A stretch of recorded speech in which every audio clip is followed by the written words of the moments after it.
Hi everyone, in this video we're going to be going over custom events. You should be familiar with custom events from other modules, but in this one we're going to be focused on how custom events help us to build in a modular fashion. Now, custom events allow us to use the same logic in more than one workflow.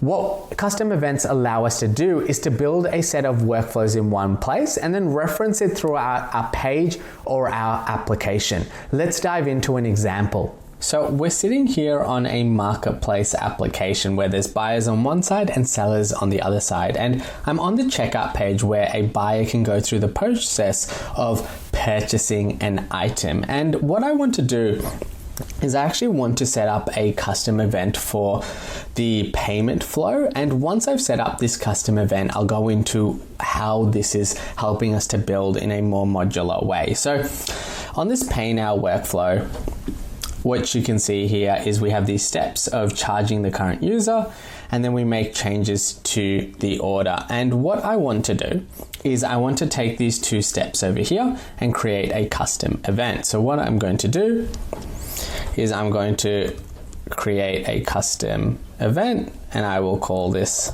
payment. It's going to receive the parameter so we can add in what information we're sending it to, which is going to be order of type order. And what I will do now is I'll go back to that one. I'll copy this particular one and I will grab this one here. What I then want to do is I want to relate all of these to be referring to the order which is provided in this custom workflow. I'll then go to here, I'll delete this one, I'll copy this one as well, I'll delete that, I'll paste this here, and again I'll make that same change. Now if I go back to my step here, we can see that there's an error because there is a charge ID that we need to capture from our Stripe workflow. So what we need to do is we actually need to return information from our custom workflow. So what I'm going to do is I'm going to add a return value and I'm going to call it charge ID, and I'm going to make it a text and I'll add that one. What I then need to do is I go return data and I will go result of step one's charge ID. So now when I go back to here, I can add a new trigger a custom event workflow and I'll make that to be payment. The order will be current pages order.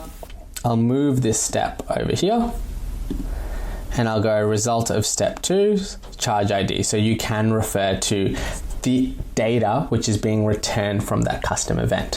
So what you will see from what we've set up is that this custom event is actually very similar to a function in software development where you have a defined input being the order that we provide in, and then we have a set of actions or workflows that occurs inside this function, and then we have a defined output which is this charge ID which is returned to it.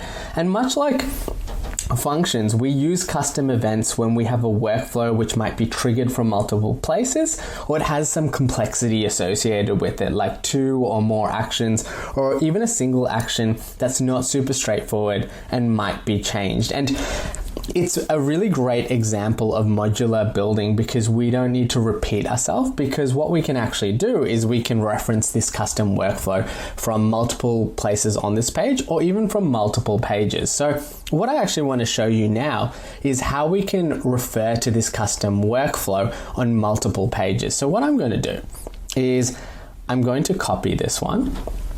And to give you a bit of an overview of why we would need to refer to this workflow on multiple pages, just say that we have this checkout flow, but we might want an expedited checkout experience where a user on the product page can actually just purchase the product through this particular page so they don't go through the checkout flow. So what we want is we want the payment flow on the product page as well as the checkout page. So instead of repeating ourselves, what we can do is we can set up a reusable element with this custom workflow. So what I will do is I'll add a new reusable element.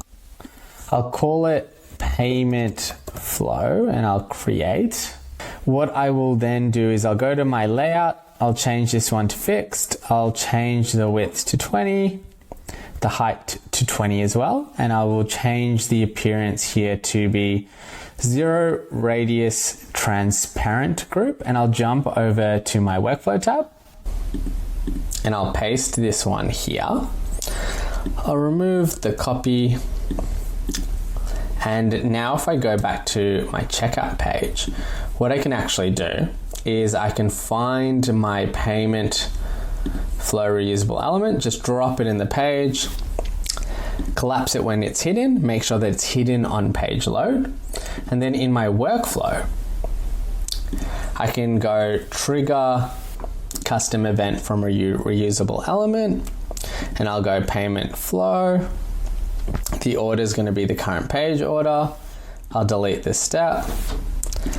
And we can pull out that charge ID from this one as well. So what I'm showing you here is how we can use custom events and custom workflows to build in a modular way.